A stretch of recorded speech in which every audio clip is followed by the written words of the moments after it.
welcome to Bay Area Independent Filmmakers. My guest today has been working in the industry for over 25 years as an actor, writer, producer, director, and owner of Sun City Media. The man who says, "I love to live a great story," the very passionate Tony Gapastione.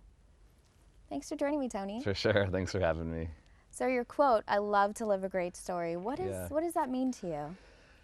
I don't easily tolerate boredom. I don't like to be bored. Yeah. And I believe that we've been created to live a good story, live a passionate life. Every good story is about a character who wants something so bad that they do whatever it takes to get it.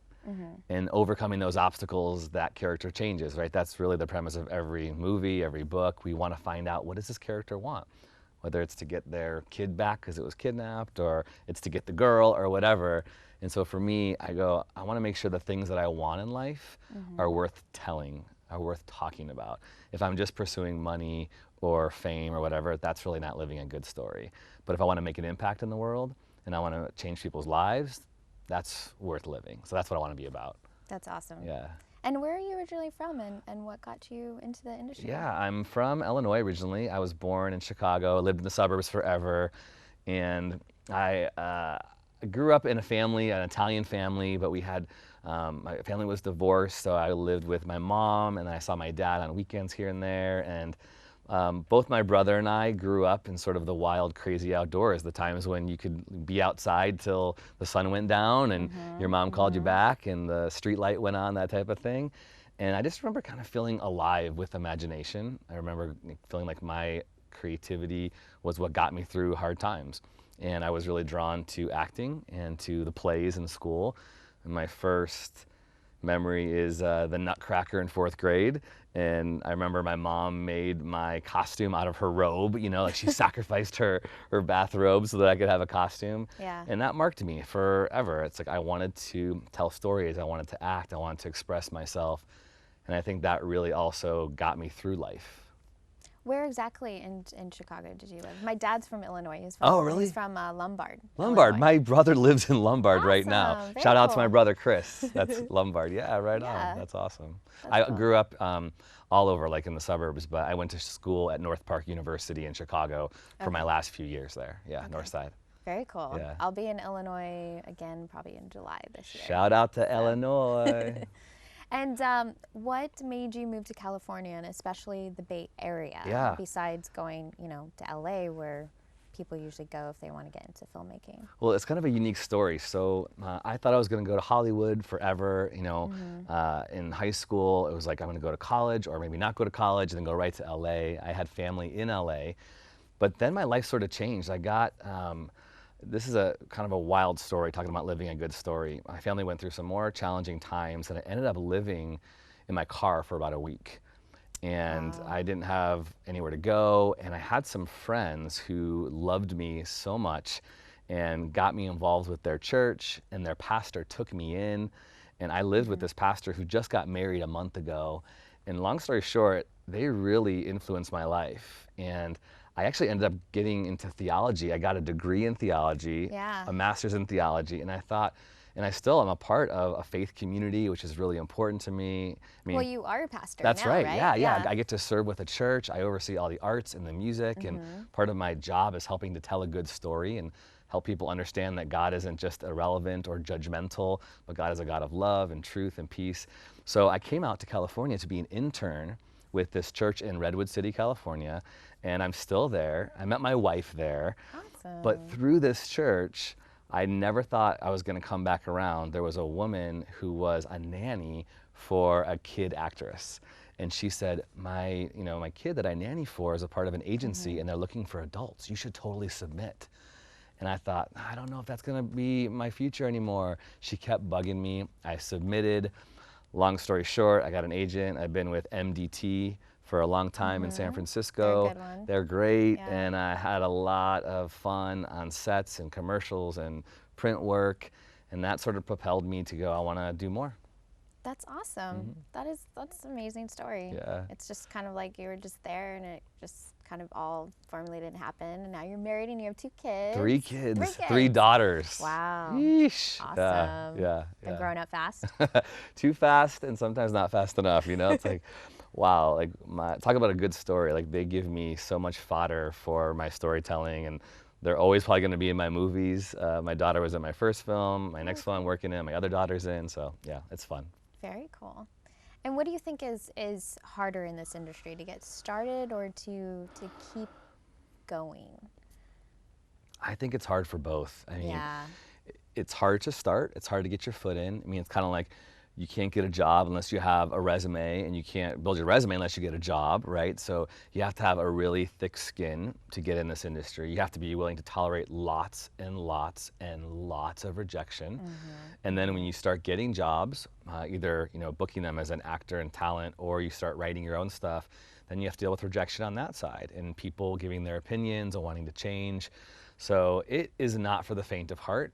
I've heard this many times. If you can do something else, do it, because this is not an industry that is going to be kind to you all the time. So you have to go, I'm willing to do whatever it takes to make this. And for me, I couldn't get rid of it. I tried to quit. It was like, no, this is within me. I have to tell stories. Yeah. I have to express. I believe this is what God has called me to do, and it's how I make an impact in the world. And that's how you know if it's something that's really for you, is if you actually step away from it and it keeps on calling you back. For sure. Because I did that too for a while. I just I didn't do any acting, any producing for quite a while, and then all of a sudden it just started coming in again without me even doing anything. So that's when you know for sure that it's something that you're passionate about doing. If you're at your certain job and you can only think about this other thing, then you should be doing that other thing. Yeah. And what makes a film great for you? What do you like, the process? Do you like the writing? Do you like the collaboration with other people? What does that for you? I really love the collaboration. I think a movie is just a great team effort. I mean, I always stay through the credits of any movie I watch, because you have to look at all those names. You have to think like art direction, craft services, all these people, the writers, the directors, everybody worked together to make this piece of art. And so I love that. I mean, it's also really challenging as well. Yeah. But the relationships, like we met, and so like you have this new relationship and you go, hey, I want to work with people. So that for me, when I work on a project, if I can get relationships with people that are creative and talented and I like working with them, that's a huge bonus. And then of course, telling a good story. I want people to be touched by the stories that I tell. I want them to ask questions. I want them to wonder, why did the character do this or not do this? So I love every element of it. Yeah, you should. I mean, but yes, the collaboration and the connection is very important for filmmaking. And I would add to the humanity of it. We often think, there's so much vanity in this industry, which there is. But when I've sat with, certain talent as a talent myself, and just kind of, hey, take off the guard or whatever we've put up and go, what's going on in your life? Oh man, this is hard. Or my marriage has been challenging, or I want this and it's not happening. And you go, let me encourage you. Like, let's find a way to connect and encourage and spur one another on. Like, that's been the most, for me, invigorating, is having these human relationships on set and going like, hey, now we're done with this project and we're both better people because of it. Yes, I totally agree. And that's why I'm in this business. Yeah. And what films have inspired you throughout the years growing up? My first, I think, film that really got me is like, I want to make films, was Memento by Chris Nolan. I love that one. Right? That's a good one. The way he told the story, Guy Pearce as an actor, just the layers and the subtext there really, I think still to this day goes, I want to tell a story like that. Two recent films and filmmakers that I really admire would be Ryan Coogler from Fruitvale Station. He actually filmed it here in the Bay Area. Yes. And I admire the story that he told and how he told it. And I am inspired to kind of follow in those footsteps. And then Destin Cretton, who made Short Term 12. That started out as a short film and then went into a feature film. And both of those guys won awards at Sundance, which is really cool. I met Destin Cretton at the Wind Rider Bay Area Film Forum, which a shout out to that. That's coming here in April 2016, April 14 to 16 in Menlo Park. Yeah, you told me about that. Yeah, I would encourage all the Bay Area people to come out and check that out. But Destin's filmmaking style, the complicated characters, the intimate scenes where it's not big, huge studio, it's real broken people that are trying to get something and they'll do whatever it takes to get it, and they're changed in the process. So those are my influences right now. Very cool. And now your first short film, 1440 and Counting. Yeah.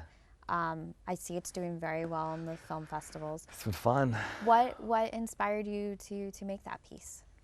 So that was my first real directing and writing piece, and it was inspired kind of sort of semi-autobiographical, because I shared with you that pastor who took me in years ago. Yeah. So it was sort of inspired by this idea of people sacrificing, you know, for and on behalf of others.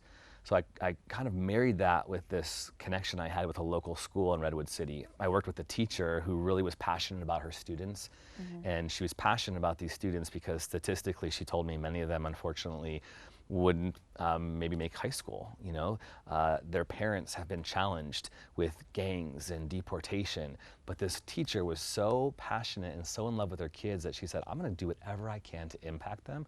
So she invited me to come teach them Shakespeare. Oh, cool. This is like ESL students. Yeah. And we did 2 years of Shakespeare plays, and they really got my heart. But then I started thinking about this teacher 40 years from now when she was about to retire. What would she have to tell? What was her legacy? And she might look back and feel like she had nothing to show, but the reality is that she gave her life and she sacrificed, and that's what mattered most. So that's why I wanted to tell the story of 1440 and Counting, that we have 1,440 minutes in every day. That's what it's about. And every one of them counts. Even if you don't have anything to show for it, it counts. Yeah, and it's a great film. I saw it, and it was wonderful. And we have the trailer. Yeah, so cool. let's show everybody the trailer.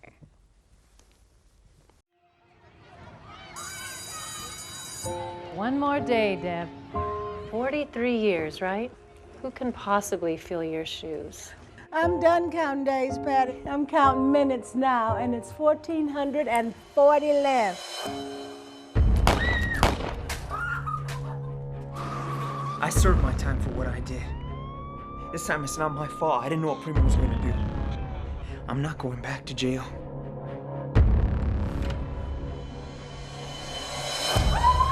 No, it's me, it's me. Jose! I need your help. Something happened.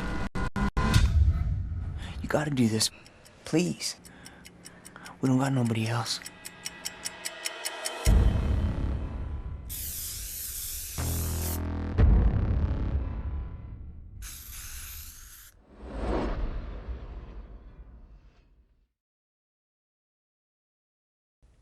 So how was it working with Loretta Divine? Well, I mean, she's amazing. Yeah. I mean, this woman is iconic. I mean, she was an original dream girl on Broadway. She can sing, she can act, she's phenomenal. And I made sure I picked her up at the airport before, which everyone's saying, you're the director, you shouldn't pick her up. But I wanted to connect with her, you know, on that human level. Yeah, yeah. And that was really fun. And the funny thing is, it started off awful because I was 10 minutes late and I never park in the parking garage at SFO, but I did because I had to pick her up at the baggage claim. Normally I pick people up at the curb, but I'm like, this is Loretta Divine. You can't pick her up at the curb. So I'm running, I'm jumping over curbs and things. I don't really know where I am. And I finally get to the baggage claim, and it was cool. We connected, we're walking, and then I'm walking to the parking garage realizing, where is my car? I have no idea where my car is. So I'm like, just stay right here. And I'm running through the parking lot, like using my panic button, trying to hear my car. It's up on the next level. Oh, I have to go to the next level. She sees me, she's on the phone going like, what is this guy doing? And then I lost a parking ticket. So we're driving out, and the lady at the security desk was like, sorry, it's $50, sir. I was like, no. And Loretta's like, you're crazy, it's not $50, find that ticket. And so we're looking for the ticket, and then finally the security lady says, are you Loretta Divine? And she was so great, she batted her eyes, yes. And the lady said, go ahead. Oh, awesome. So that just kicked it off in a great way. Yeah.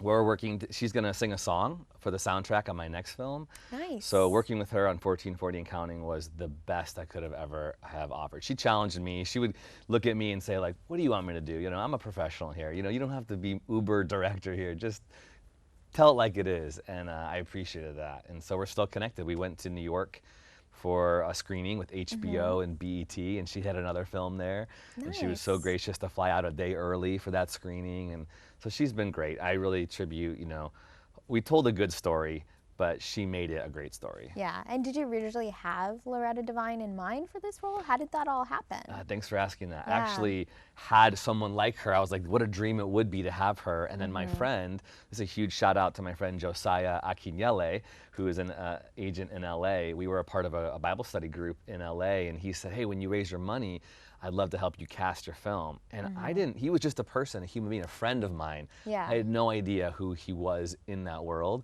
And so I looked him up afterwards and I was like, what? You're a big dude. You have major connections. So he was super gracious, good friend of mine. And I'm really happy that he got her because it was all about him making that happen. Yeah, yeah, she did wonderful Yeah. in the movie. She was great. And shout out to Jeremy Ray Valdez, who played in the film too. He was in La Mission Yes. in San Francisco, shot here years ago. Great guy. And he did phenomenal as well. And I found him kind of in an indirect route as well. And now the cool thing, the good part of this story is we're still connected. And both these actors, I'm saying, I want to work with you guys again. That's the whole like relationship thing, right? Yes. I'm writing a part for Yeah. both of them in a feature film that I'm working on. Awesome. Yeah. Yeah, I love making those connections and kind of bringing them into your kind of like film family is what I like to call Totally. it, where you want to continue to connect and work with those people constantly because they're good people. I agree. So that's awesome. Yeah, yeah. And where was the film filmed mainly? Based in here in the Bay Area? We shot in Redwood City Okay. and in East Palo Alto. Nice. Yeah, and that's where I live. I live in Redwood City, so my storytelling just happens to usually take place where I live. Awesome. And even though 1440 and Counting is still being put into festivals, you're moving forward with your new short film. And can you tell us a little bit about Neighbor and what it's about? Yeah. So, like I said about 1440 and Counting, I like these kind of complex characters. And I wanted to tell a story about human trafficking because that's been something that's really grabbed my heart. And I have a huge passion for, you know, the injustice of poverty. And so I married these ideas together about a homeless man named Larry who witnesses some girls being harassed, kidnapped. And he knows what it feels like to be marginalized and oppressed. And he's the only one to rise up to do anything about it. He almost loses his life in the process, but he uncovers in this sleepy little suburban neighborhood human trafficking happening. So that's the story, and it's a short film. We're shooting it in May here, 2016, raising our funds, and excited to work with. I cast Angela Johnson, Yes. who's a Bay Area kind of native. She was a former Raiderette. She's a funny, she does Mad TV. She's got this great character called Bonquiqui that, you know, you can Google and YouTube.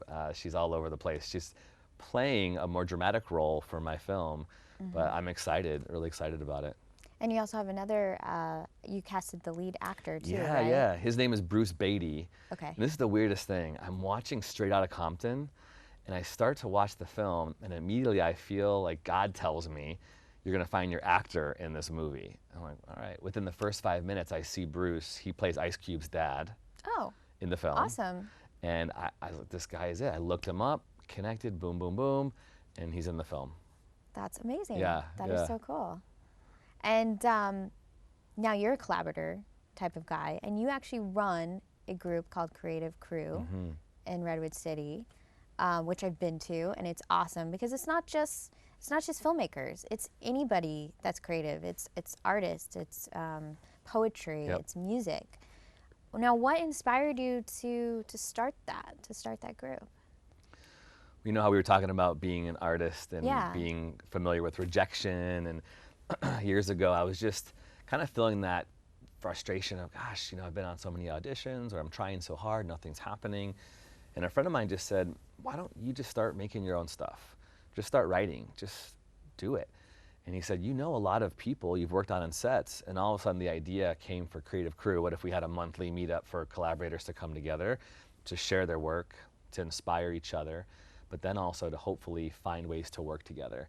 So we started it in Yeah. 2012, and I think, you know, we can learn, as a filmmaker, I can learn from a dancer. You know, as an actor, I can learn from a designer. So all these creatives come together and share their work, and the only rule is you have to be affirming. You have to build each other up, that nobody can leave feeling teared down. So it's a really safe space for artists to share their work. And we meet once a month. Yeah, and I love it too because I mean, you get to meet a variety of different artists, and you can use a dancer in your film Yep. if you're a filmmaker. You know, you can use an artist for, you know, set design, I think Yep. is what we were talking about at your last meeting. Right.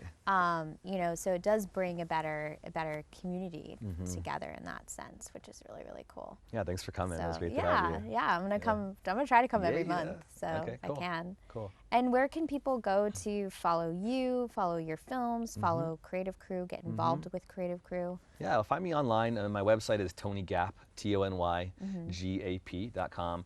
And I'm on Twitter and Instagram and all that stuff. And my film, Neighbor Film, is on Twitter as well as Instagram. Follow along. And if you're interested in being a part of it in any way, we're still, you know, fundraising. And it's a very collaborative effort. So our whole set will be full of Bay Area people. So find us at neighborfilm.com, and we'd love to hear from you about that. Very cool. And I guess one last final question would be the film industry in general. What do you like about it, and what do you think can probably improve, especially in the Bay Area? Yeah. A shout out to fellow Bay Area filmmakers Ulrich Bursell and Timothy Plain. I love what they're doing. They're doing a podcast. You should listen to it because making movies is hard. And I think we could get better at just talking about how we can make movies better and make movies together. What's a way that we can collaborate more? I really love some affluent, wealthy people to create an incubation group in some way. Yeah. Someone who says, hey, I want to bring all you filmmakers together and I want to pour into you. I want to invest in your careers. And that would be a fantastic way to build up the community of filmmakers, especially in the Bay Area. And I think also we have to be more encouraging. Like, you know, there's enough negative gossip out there. Like, Yeah, what if we yeah. chose more to build people up? That's why I created Creative Crew, is I don't want to participate in all that negativity. You know, sure, I'm going to be jealous of you, but I don't need to tear you down. So let me find ways to say, like, hey, let's support each other, let's champion each other's efforts, and let's see great things, great stories come from within this community of artists. That's awesome. And I personally feel like that's why you have been so successful in your career so far, is because you have that genuinity, personality that, you know, you're just all about the passion, you're all about connecting, the storytelling. You're not about, you know, I want to make as much money as I can and kind of, you know, turn my back against Yeah. everybody. Thank you. So I really, really admire that passion Thank you. about you. And you too. Thanks for doing what you do here. Yeah, you're And I'm welcome. wanting to use you in Neighbor, so we'll work on that. I also have a gift for you too. Yeah, gift for Yep. me? This is our T-shirt for Neighbor. Oh, awesome. Yeah. So it was actually made in Cambodia by survivors of human trafficking. Oh, wow. And every T-shirt has the name of the survivor on it. So that's for you. Thanks for having me on your show. Thank you so much. I will cherish this and wear it, and definitely help promote the film. Cool. Thank Thank you. you. Yeah, for sure. And besides Neighbor, where do you have any other projects that you're kind of thinking of in the future? Like, where do you feel like your future in the industry is going? I would love to be a feature filmmaker at some point. That's a passion of mine are and a hard. dream. You know, so after I finish Neighbor, this last short film, we'll see if we can turn it into a feature film. But I also have another feature film that I'm working on that I'm excited to work with Jeremy Ray Valdez and Loretta Divine again. So feature filmmaking is the dream. I want to do that. And I want to see the Bay Area be a film hub. I'd like 10 years from now to be doing TV, you know? So we'll see. We'll see what God has in store for me in that way. Awesome. Yeah. Well, let's work together, Boom! make this dream Yeah, happen, right and get this Bay Area in line with film. Well, you're doing it. I can't believe this is an amazing setup. So I Thank love being a part you. of this. This is really Thank great. you. Well, I love you and being a part of it too. Right on. So, well, thank you so much, Tony, Yeah. for coming on the show, For sure. for showing your passion about what you do, the love of the art, the connection, and everything. I think what you're doing is wonderful. Please follow Tony and all of his wonderful works that he's doing, and please come back and watch Bay Area Independent Filmmakers. See ya. Thanks. Hey, my name is Tony Gapastione. I'm the writer and director of Neighbor, a short film that we hope to go into production in May of 2016. My name is Ola Soler, and I'm one of the producers of 1440 and Counting and Neighbor. A few years ago, I had 3 months off with my family. We did a lot of traveling, relaxing, and I had a lot of creative time. I started to think about the reality of human trafficking, the stealing, harboring, kidnapping of kids, of women and men that are used against their will for the labor or sex trade. I started to think about this story that was married together with some people that I knew on the street. I know a lot of people who live on the street who know what it feels like to be marginalized and oppressed. And I started to imagine, what if the hero of this story was someone named Larry, who spent his days digging out of garbage cans and panhandling? And what if this guy saw a kidnapping happen right in the backyard of the Bay Area? I want to invite you to partner with us to help make this movie. This will be my second film project, and we're excited because human trafficking is a real issue that's happening all over the country, suburbia, not just third world developing countries.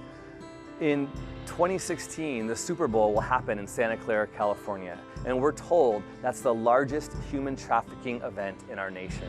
We want to make a difference. We want to draw awareness to this issue. And this is really important for me as a father of 3 girls.